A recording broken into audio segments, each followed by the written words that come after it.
Audi's much improved 5th generation A6 Avant is a large, luxurious estate that combines practicality with panache. In this C8 series form, it's even higher tech, better finished and cleverer than before, and aims to offer buyers a little more charisma and driving reward than the previous version could have. You can see why so many buyers in this segment like it. Previous A6 Avant models have never particularly prioritised a dynamic driving experience, but this one offers a decent step forward in that respect, despite the fact that the entry-level 4-cylinder diesel model continues to buck the class trend by pushing power through its front wheels. Audi offers this A6 Avant with a wide range of engines, mostly with the brand's latest mild hybrid tech. The range kicks off with a couple of 2-litre 4-cylinder models, the first of them being the 40 TDI diesel with 204 PS, the variant I just mentioned. From that point on in the range, all A6 derivatives get quattro 4-wheel drive, starting with the other 4-cylinder model, the petrol-powered 45 TFSI Quattro, which offers 245 PS. Next up lie a couple of 3-litre 6-cylinder models, the 50 TDI Quattro diesel with 286 PS, that's what we've got here, and the 55 TFSI Quattro petrol with 340 PS. Today we've chosen to try the all-road A6 Avant model with its air suspension and raised ride height. The all-road Quattro variant offers buyers 3 engine choices: a slightly detuned 231 PS version of the 6-cylinder 3-litre TDI diesel unit, badged 45 TDI, and the 2 aforementioned 6-cylinder units, the 50 TDI and the 55 TFSI. At the top of the range sit 2 bespoke sporty models. The S6 Quattro uses the 3-litre 6-cylinder TDI diesel engine in an uprated 350 PS state of tune, and the top RS6 Quattro has a 4-litre TFSI twin-turbo V8 petrol with 600 PS, the result being rest to 62 miles an hour in 3.6 seconds, 124 miles an hour in 12 seconds, and one rather queasy Labrador. As before, all A6 models are exclusively equipped with automatic transmission.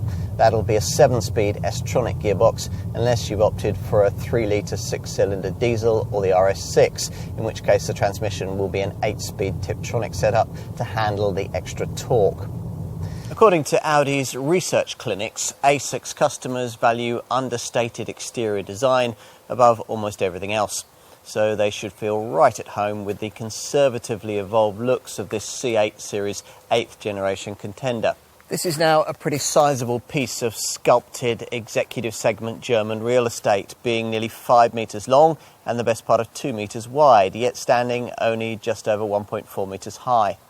Here we've got the all-road version with its slightly raised ride height and extra cladding for the wheel arch trims and underbody. Inside up front, the cabin is as well appointed as you'd expect from a full executive class model, with leather and Alcantara combination upholstery and impeccable fit and finish. Plus, most buyers will want this Audi virtual cockpit instrument binnacle digital display.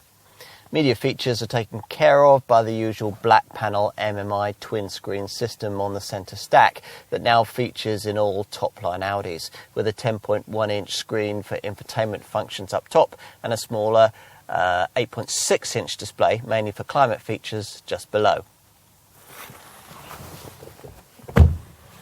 Thanks to this car's long 2.93 metre wheelbase, the back seat offers reasonable space for 3 adults, but much more comfortable room for 2, and you get a fold-down centre armrest with storage and cup holders.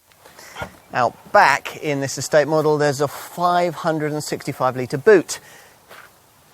The centre part of the 40-20-40 split rear bench can be retracted if you need to push longer items like skis into the passenger compartment without disturbing a couple of rear-seated folk. If you want to push the seat backs down completely, you do it by pulling on these cargo sidewall levers, which reveals a 1,680-litre space. All the mainstream 4 and 6-cylinder engines in this 5th generation A6 Avant feature the brand's latest mild hybrid technology. Let's get to the WLTP figures. The volume 2-litre 40 TDI diesel 4-cylinder version manages up to 47.1 miles to the gallon on the combined cycle and up to 158 grams per kilometre of CO2. For the 6-cylinder 50 TDI Quattro diesel, the figures are up to 38.7 miles to the gallon and up to 192 grams per kilometre of CO2. The 2-litre 45 TFSI Quattro 4-cylinder petrol version is up to 33.2 miles to the gallon and 192 grams per kilometre. This, even BMW and Mercedes would reluctantly have to admit, is a beautiful piece of engineering. It always has been. This car's drawbacks, such as they are, don't appear to bother many potential buyers. No, it's still not the most spacious large executive estate in its class, but these days it's large enough for that not to matter. Yes, the extras can be expensive, but then that's the case with any premium executive car. And it's true that the handling isn't especially aimed at driving enthusiasts, though you can go a long way towards sharpening it by ticking the right options boxes. This then is a very complete product that will doubtless continue as one of the leaders in its class for many years to come. A thorough case, if ever there was one, of Vorsprung der Technik.